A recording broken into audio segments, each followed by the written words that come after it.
You taste blood in your mouth, metallic and warm. Above you, the sky has disappeared, replaced by a black cloud that hisses and screams as it falls. You're not looking at a storm. You're looking at 10,000 arrows blotting out the sun, and in 4 seconds they'll punch through steel, through bone, through everything you thought made you invincible. Your horse is screaming. The man next to you, a prince whose armor cost more than a village, just took an arrow through his eye socket, and he's still standing, still trying to comprehend what peasants with sticks just did to nobility.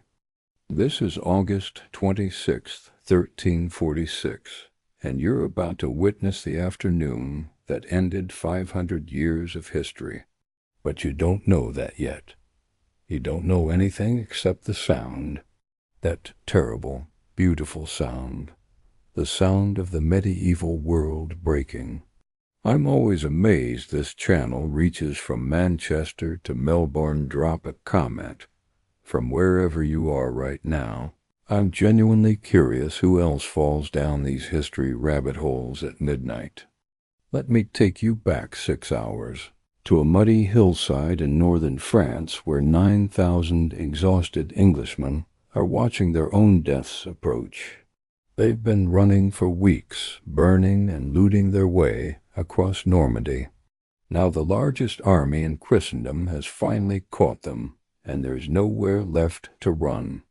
30,000 men, 12,000 of them mounted knights in full plate armor, the tanks of the medieval world, unstoppable for 5 centuries.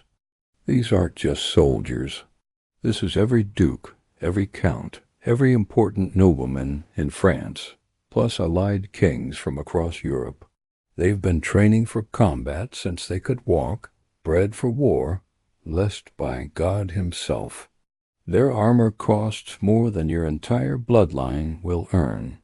For 500 years, when these men charged, infantry died. It was that simple. That absolute. But standing on that hill, arranged in a strange V formation, are 5,000 men holding bent sticks and string. Welsh peasants, English criminals, men whose names won't be recorded, whose bones won't get marked graves. Men who've been practicing with their longbows every Sunday after church because English law required it, the way you might be required to mow your lawn. And they're about to rewrite the rules of warfare.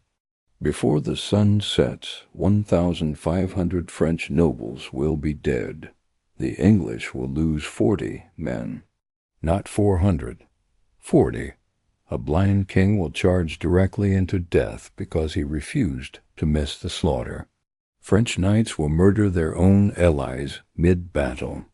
And for weeks afterward, crows will grow so fat on noble flesh that they can't fly. But what happened next broke every rule they thought they knew. Because this isn't a story about a battle. It's a story about the afternoon when peasants proved that nobility didn't come from blood. It came from knowing which way to point the stick. Edward III of England is standing on that hill, and he's doing something that shocks even his own knights. He's ordering them to dismount, to step down from their war horses worth more than gold and fight on foot. Like common infantry, like peasants. Imagine being a knight who's trained your entire life for the thunder of the charge, the glory of mounted combat, and your king tells you to stand in the mud with criminals. Some refuse. Edward has to threaten them.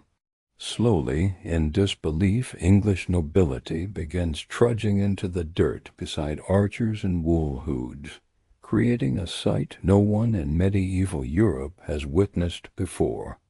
The separation between noble and common, the divine order of things, is dissolving on a French hillside, and nobody understands why yet. But Edward knows something the French don't. He knows the age of the mounted knight is ending today. He just doesn't know if he'll survive to see it proven. Within the hour, that question will be answered in blood.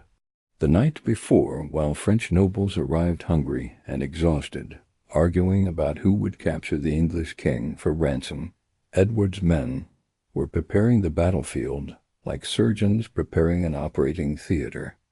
They dug ditches and holes in front of their position to break charging horses. They hammered sharpened stakes into the ground at angles designed to impale. They turned the terrain into a killing field while France slept. English archers rubbed beeswax into their bowstrings to waterproof them. They stuck arrows point first into the earth in front of them for quick access, creating a garden of death. Chronicles say Edward distributed meat and ale. His men would sleep with full stomachs. The French would arrive famished, disorganized, their supply train miles behind. Every detail screamed discipline versus arrogance. David sharpening his sling while Goliath got drunk. And then dawn broke on August 26th, and Philip VI of France made his first fatal mistake. He looked at the English position and ordered his army to rest, to wait until the next morning. It was the smart move. The only move, but French nobility doesn't do patience. They saw the English on that hill, outnumbered 3-1, and they smelled glory calling their names. Behind Philip, counts and dukes began surging forward. Some were already lowering lances, spurring horses, shouting that the day was wasting. The King of France lost control of his own army before the battle even began, not because of tactics, not because of terrain, because aristocratic pride was more powerful than military discipline. They would rather die gloriously than wait intelligently. And die they would. But first came the Genoese crossbowmen, 5,000 of the best mercenary missile troops money could buy. They advanced toward the English lines around 4 p.m., exhausted from marching, and immediately everyone noticed a problem. Their pavises, the large shields they hide behind while reloading, were still with the baggage train miles away. They'd have to advance into arrow range with no cover. Some tried to object. The French nobles shouted them forward anyway. And then it started to rain. A brief, violent summer storm that soaked the field and changed everything. The English calmly unstrung their bows and tucked the strings under their helmets, keeping them dry, taut, ready. The Genoese crossbow strings absorbed the water, stretched, lost tension. Their maximum range collapsed. They were about to advance with weapons that couldn't reach their targets. And the people who hired them didn't care. The Genoese were tools, expendable. They existed to die first so nobles could charge through the gap. What nobody expected was how fast that dying would happen. The Genoese got within range about 150 yards and fired their first volley. Most bolts fell short, thudding into mud. They began reloading, a 30-second process, cracking their crossbows with mechanical windlasses. And then the English responded with something that witnesses described as the sound of God's judgment. 5,000 longbows released simultaneously, a sound like continuous thunder. The sky went dark. Imagine standing in that Genoese line and looking up to see the sun disappear, not from clouds, from arrows. 10,000 bodkin-tipped projectiles arcing through the air, and your crossbow is still half cracked. Each English archer is putting out 12 arrows per minute. That's 60,000 arrows per minute falling on your position. You have no shields. Your weapon can't respond. You're not in a battle. You're in an execution, and you're the target. The Genoese line shattered like dropped glass. Men went down with arrows through necks, through faces, through the gaps in their armor. The survivors broke and ran, streaming back toward French lines, screaming, trampling each other. And that's when the Count de Lincoln made a decision that perfectly captures the moral rot at the heart of French nobility that day. He looked at his own retreating mercenaries and shouted to the knights around him, "Kill me this rabble that blocks our way." The French knights charged into their own crossbowmen. They rode them down deliberately, trampled them with war horses, cut them down with swords, not because the Genoese were cowards or traitors, because they were in the way of glory, because commoners dying wasn't tragedy, it was convenience. The Genoese were caught between English arrows and French swords, killed by both sides, their bodies creating the carpet over which French nobility would ride to their own deaths.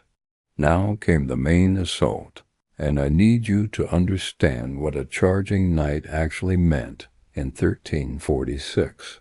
A fully armored man on an armored horse weighs a combined ton and a half, moving at 30 miles per hour. When 1,000 of them charge in formation, the ground shakes.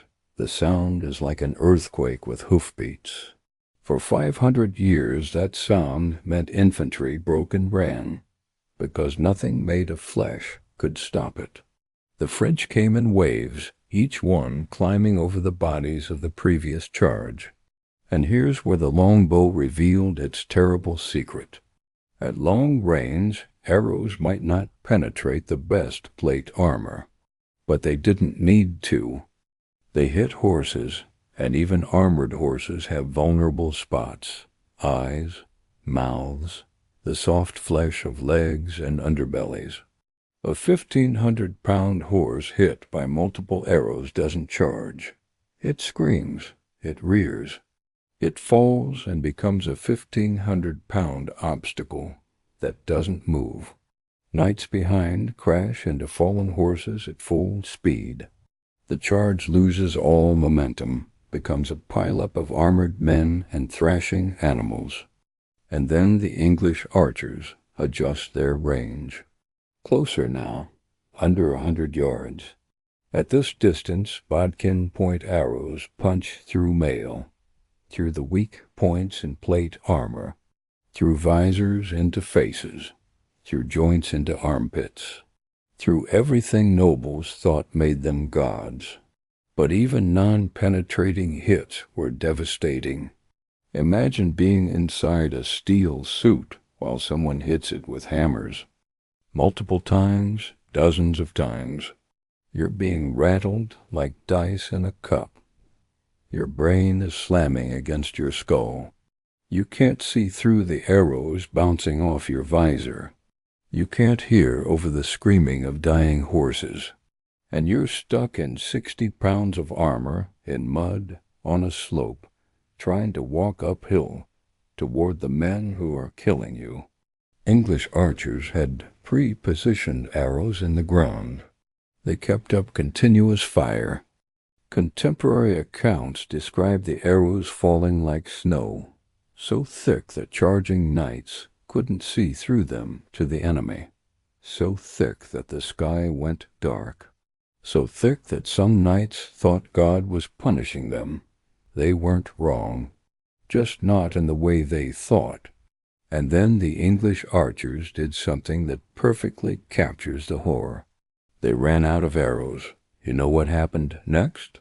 They ran forward into the field, pulled arrows out of dead and dying Frenchmen, and fired them back. The French were being killed with recycled arrows pulled from their friends' corpses. Shot, recovered, shot again. An economy of death. Chroniclers wrote that some arrows went through 3 different men before they broke. One bodkin point through a French duke's throat, pulled out, fired again through a count's eye, pulled out again, fired through a knight's chest. The same piece of steel killing nobility 3 times. And somewhere in that hell, A 50-year-old blind man was being tied to his knight's horses because he wanted to strike one blow before he died. King John of Bohemia had been blind for a decade.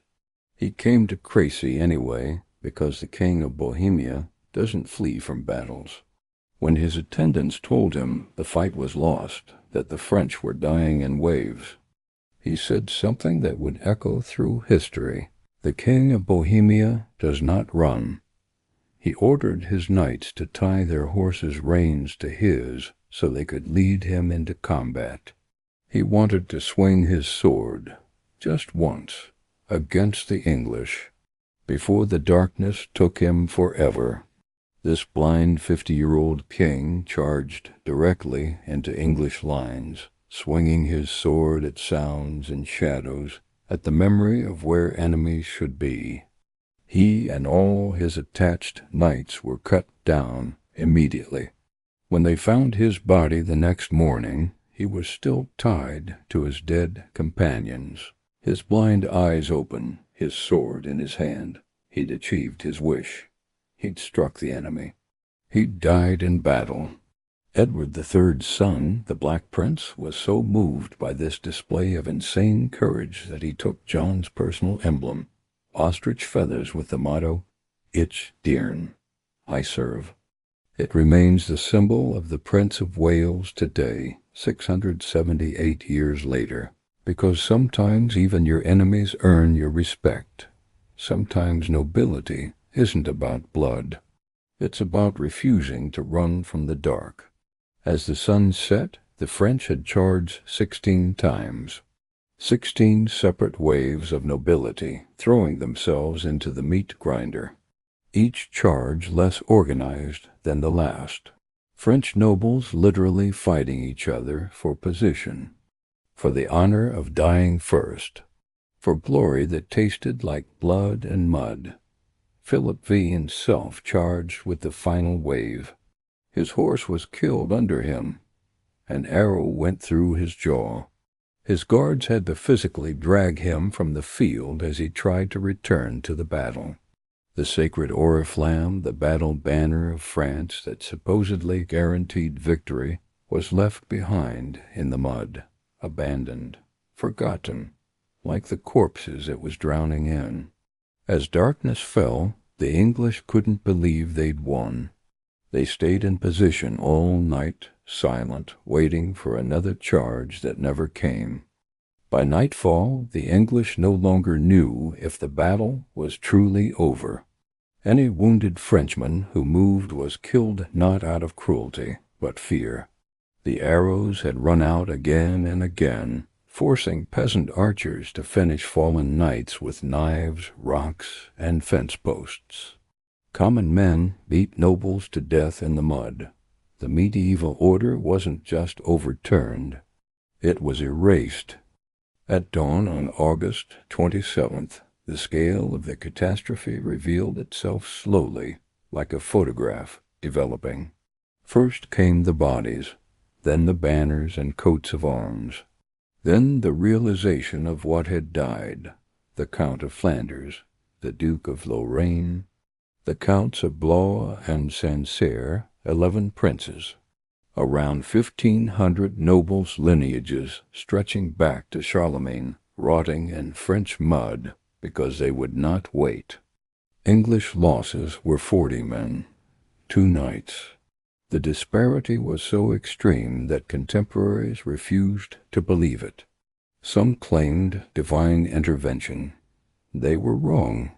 God hadn't chosen England. Physics had. Mathematics had. The longbows draw weight, multiplied by range and volume, divided by armor thickness, equaled death. Science murdered chivalry in one afternoon. At Crécy, the old rules collapsed. Medieval war was meant to be a business nobles captured for ransom, released to fight again. But English archers were peasants who knew nothing of chivalric codes. They killed everyone who came uphill. Dukes died without being recognized as dukes. Counts died without being counted. Noble blood offered no protection. The aftermath was grotesque. There were too many noble corpses to bury properly. Only nobles could bury nobles, and there weren't enough left. Bodies lay for weeks. Crows and wolves fed until they were too fat to fly. Farmers later turned up bones and armor while plowing fields renamed for the gold-clothed dead. France went into shock. Regions lost their lords. Power fractured. The army was rebuilt copying English tactics, fighting dismounted, abandoning mounted glory. A surviving French squire later wrote the truth. They kept charging not because they were brave, but because admitting peasants were superior meant admitting their world was a lie, and they chose death instead. They chose death over that admission, and France lost more than a battle. It lost its ability to believe in itself. For a century. But there's one more thing. The blind king's sword was recovered. The one John of Bohemia swung at shadows before he died. It's in a museum in Prague, and on the blade, barely visible, is an inscription in Latin that nobody noticed until 2003 when they cleaned it. You're back where we started, standing in that muddy field, watching the sky darken with arrows, watching the medieval world break under the weight of what peasants with bent sticks just proved to nobility. But now you know why they kept charging. Now you understand that Crécy wasn't about tactics or technology. It was about the afternoon when Europe's ruling class chose extinction over evolution, chose death over admitting they weren't special. The field near Crécy still exists. There's a small monument. Tour buses rarely stop. But if you visit on August 26th, locals say you can still feel something in the air. A weight, a presence. The ghosts of 1,500 nobles who died rather than accept that the world had changed. That nobility came from skill, not blood. That peasants with practice could kill princes with prayer. The crows that ate them were too fat to fly. The blind king struck his blow. The archers pulled arrows from corpses and fired them again. And somewhere in all that horror and mathematics and mud, the Renaissance began. Because once you prove that common people can defeat nobility, once you show that skill beats birthright, once you demonstrate that the divine order is just expensive armor over fragile flesh, you can't unknow it. You can't uncharge. You can't bring back the world that ended in one afternoon when English archers made knights obsolete and changed everything forever.